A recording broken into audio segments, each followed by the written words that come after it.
there is a combined approach of mutation and selection for the improvement of strains to increase the productivity of primary metabolites. That means the approaches that we have studied so far, auxotropy, analog resistant mutants, and reverters.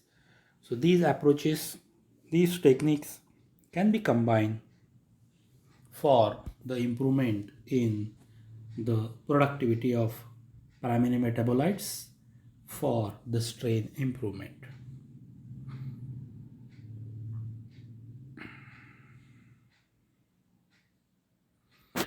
So, production of threonine by Corynebacterium glutamicum.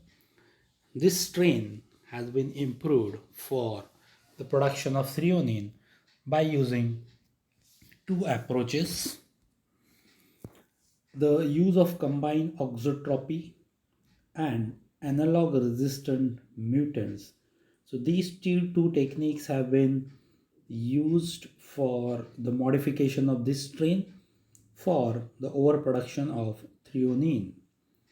So this kind of strain was developed by Kase and Nakayama in 1972, in which the strain was modified in a stepwise manner in order to increase the productivity. So first, they mutated the strains of Corynebacterium glutamicum to methionine auxotropes. Then these auxotropes were made resistant to two analogs. One analog is of threonine and another is analog of lysine. Alpha amino beta hydroxyvaleric acid is the analog of threonine and S beta aminoethyl L-cysteine is the analog of lysine. So, a combined approach of auxotropy for methionine and resistance to analogs of threonine and lysine each lead to the overproduction of threonine, and one of the strains also overproduced lysine. Means there was overproduction of lysine plus threonine, and another strain was overproducer of threonine only. Let us see how it happened. So this is the strain, original strain, that is wild type Corynebacterium glutamicum KY9002. So it was exposed to mutagenic agents that resulted into the development of methionine auxotropic mutants, which is abbreviated as MET minus, and this is the strain number. Now they call it as KY9159. This strain was again exposed to mutagenic agent, considering that the mutation occurs at the correct position or loci or gene associated with the production of or synthesis of key enzyme. They found a new strain which was methionine resistant and AHV resistant.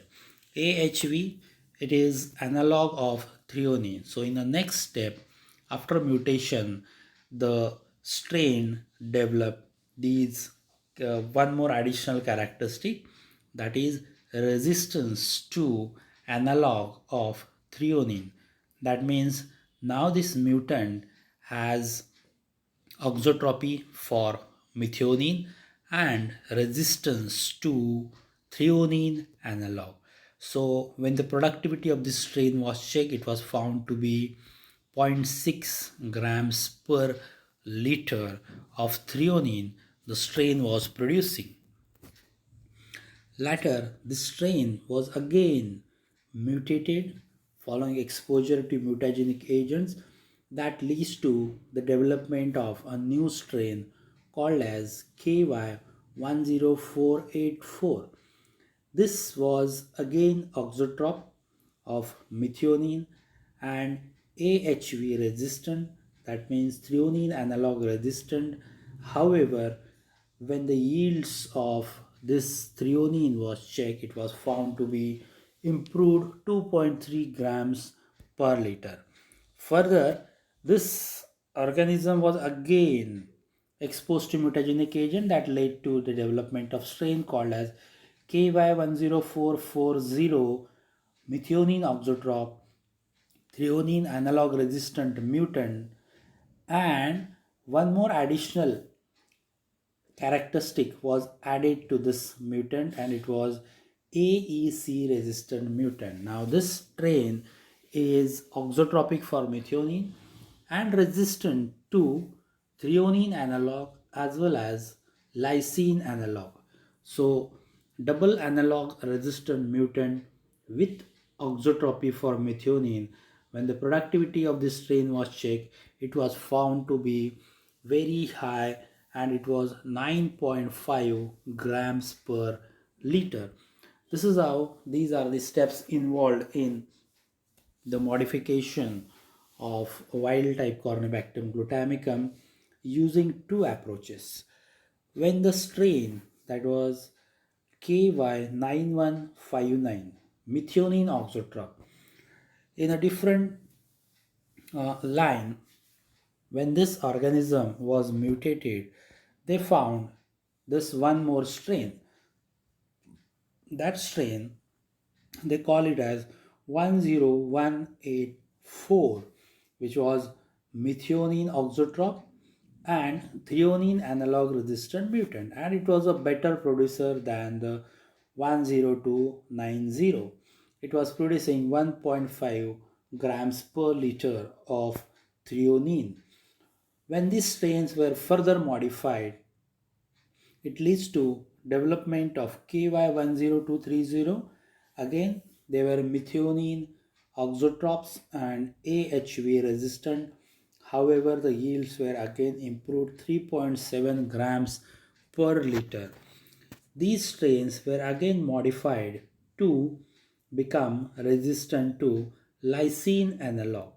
So this strain, they called it as KY10251 methionine minus AHV resistant and now AEC resistant, that is lysine analog resistant mutant. So this double analog resistant mutant and a single oxotrop, it was the overproducer of threonine plus lysine in a huge quantity, 9 grams per liter threonine and 5.5 grams per liter of lysine.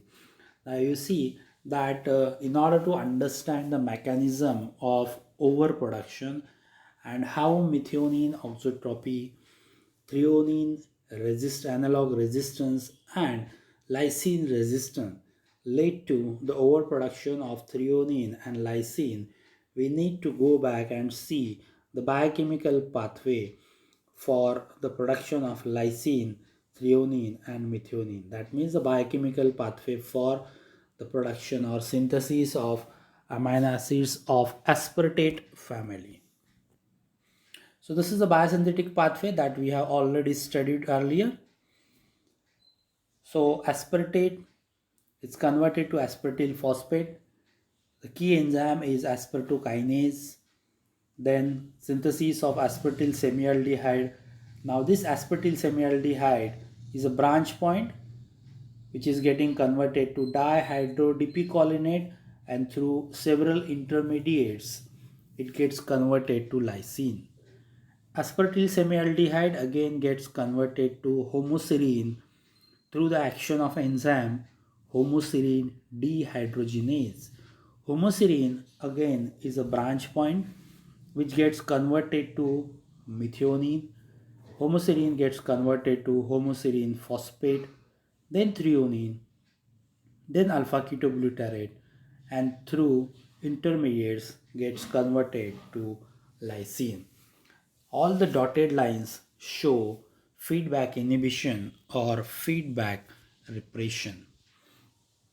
So this enzyme, that is aspartokinase and homoserine dehydrogenase, these are the two key enzymes which are modified during this combined uh, mutation and selection technique. So the first step was this strain was modified for methionine oxotropy. So methionine oxotropy will leads to the deficiency of methionine. So this homoserine which was getting converted to methionine, now it lacks the enzyme, and therefore this feedback control over the homoserine dehydrogenase by methionine is removed. So therefore, whatever the aspartyl semialdehyde which is synthesized is getting converted to dihydrodepicolinate and homoserine. So homoserine, importantly, homoserine is only getting converted to homoserine phosphate and threonine. Then they modified this organism, methionine oxotrop, to alpha amino beta hydroxyvaleric acid, which is an analog of threonine. So, this probably leads to the removal of this control over homoserine dehydrogenase.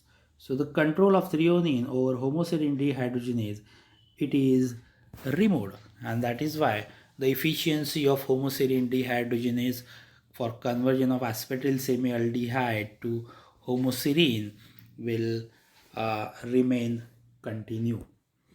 So this was the producer of uh, threonine. However, this control is still there. That is threonine plus lysine on aspartokinase. Further, this strain was modified such that it was resistant to lysine analog. So you can see here that the key enzyme responsible, that is homoserine dehydrogenase, it is affected or it is uh, modified because of this analog. So you can see that this homoserine dehydrogenase is now not recognizing this analog, and it will also not recognize threonine. So therefore the feedback control over homoserine dehydrogenase is lifted. The second lysine analog is AEC. So in this case what will happen, that the another enzyme, that is aspartokinase, this aspartokinase is modified so that the control of lysine plus threonine over aspartokinase is lifted. You can see that the control is lifted. So this is how this mutant will now overproduce threonine. One of the mutant was overproducer of threonine only. So that may be probably due to that there are so many intermediate steps which are required for the conversion of dihydrodepicolinate to lysine. But at the same time, another mutant was overproducer of lysine, that is 5.5 grams per liter, and it was also overproducer of threonine at 9 grams per liter. So this is how we can explain and we can predict that the changes, possible changes, would have taken place in aspartokinase and homoserine dehydrogenase, so that the organism was overproducer of threonine plus lysine. This is an excellent example of use of combined approach of mutation and selection. So you need to consider this also, that although we have studied all these techniques separately, but in the practical these techniques can be combined for the overproduction of microbial metabolites.